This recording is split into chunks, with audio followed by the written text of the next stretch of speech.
El desentierro de la Angelita. A mi abuela no le gustaba la lluvia, y antes de que cayeran las primeras gotas, cuando el cielo se oscurecía, salía al patio del fondo con botellas y las enterraba hasta la mitad, todo el pico bajo tierra. Yo la seguía y le preguntaba, abuela, ¿por qué no te gusta la lluvia? ¿Por qué no te gusta? Pero ella, nada, evasiva, con la palita en la mano, frunciendo la nariz para oler la humedad en el aire. Si finalmente llovía, fuera garúa o tormenta, cerraba puertas y ventanas, y subía el volumen del televisor hasta tapar el ruido de las gotas del viento. El techo de su casa era de chapa, y si el aguacero coincidía con su serie favorita, Combate, no había quien pudiera sacarle una palabra, porque estaba perdidamente enamorada de Big Mother. Yo adoraba la lluvia, porque ablandaba la tierra seca y permitía que se desatara mi manía excavatoria. ¡Qué de pozos! Usaba la misma pala que mi abuela, una muy chica, del tamaño que usaría un niño para jugar en la playa, pero de metal y madera, no de plástico. La tierra del fondo albergaba pedacitos de botellas de vidrio, color verde, con los bordes tan lisos que ya no cortaban. Piedras suaves que parecían cantos rodados o pequeñas rocas de playa. ¿Por qué estarían en el fondo de mi casa? Alguien debía haberlas ocultado. Una vez encontré una piedra ovalada, del tamaño y color de una cucaracha, pero sin patas ni antenas. De un lado era lisa, del otro, unas muescas formaban los claros rasgos de una cara sonriente.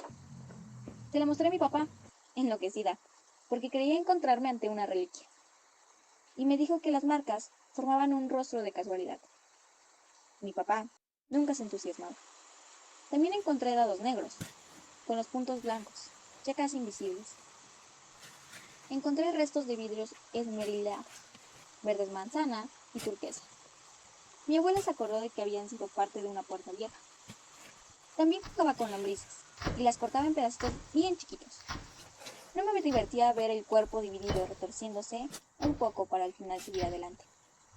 Me parecía que si picaba bien la lombriz, como una cebolla, sin dejar contacto alguno entre los anillos, no iba a poder reconstruirse. Nunca me gustaron los bichos. Encontré los huesos después de una tormenta, que convirtió el cuadrado de tierra del fondo en un charco de barro. El guardé en el balde que usaba para llevar los tesoros hasta la pileta del patio, donde los lavaba. Y los mostré a papá.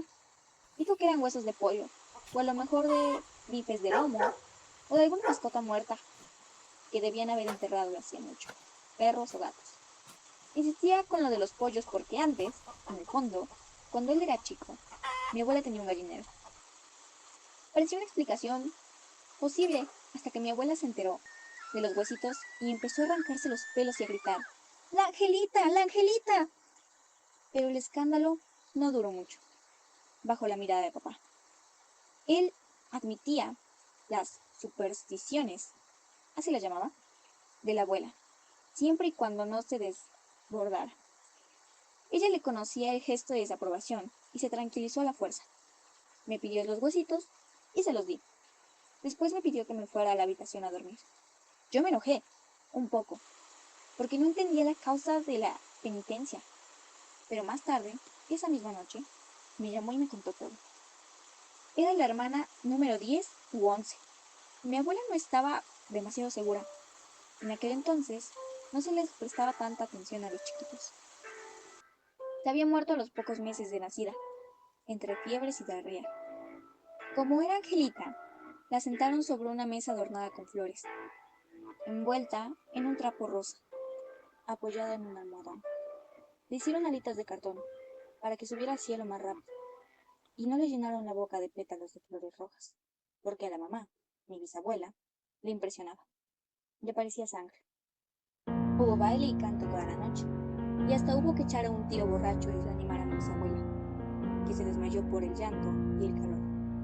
Una rezadora india cantó trisagios, y lo único que les cobró, tu bisabuelo también, pues hacía el tonto. ¿Y acá llora la nena? Cuando llueve nomás. Después le pregunté a mi papá si la historia de la nena Angelita era cierta, y él me dijo que la abuela ya estaba grande y desvariaba. Muy convencido no parecía, o a lo mejor, le resultaba incómoda la conversación. Después, la abuela se murió. La casa se vendió. Yo me fui a vivir sola, sin marido ni hijos. Mi papá se quedó en un departamento de Valvanera y me olvidé de la angelita.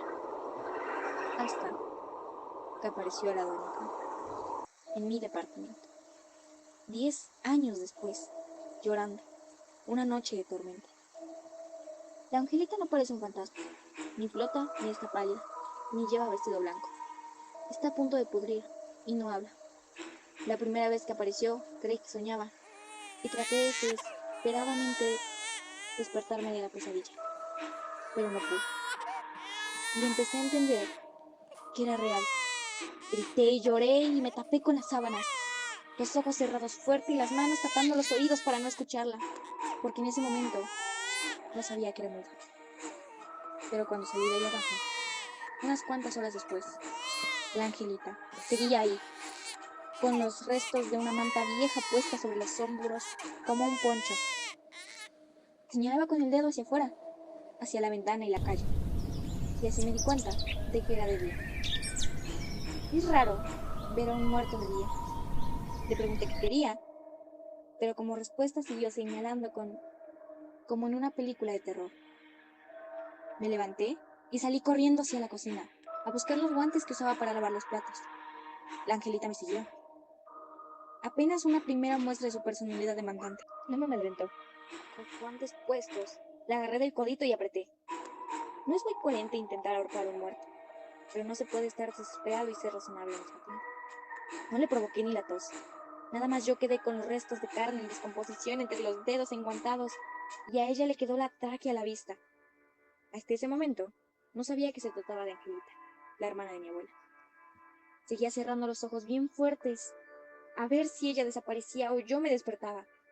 Como no funcionaba, le caminé alrededor y vi, en la espalda, colgando de los restos amarillentos, de lo que ahora sé era la mortaja rosa, dos rudimentarias alitas de cartón, con plumas de gallina pegoteadas.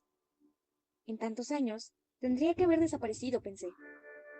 Y después me reí un poco histérica y me dije que tenía un bebé muerto en la cocina, que era mi tía abuela, y que caminaba, aunque por el tamaño, debió haber vivido apenas unos 3 meses. Tenía que dejar definitivamente de pensar en términos de que era posible y que no.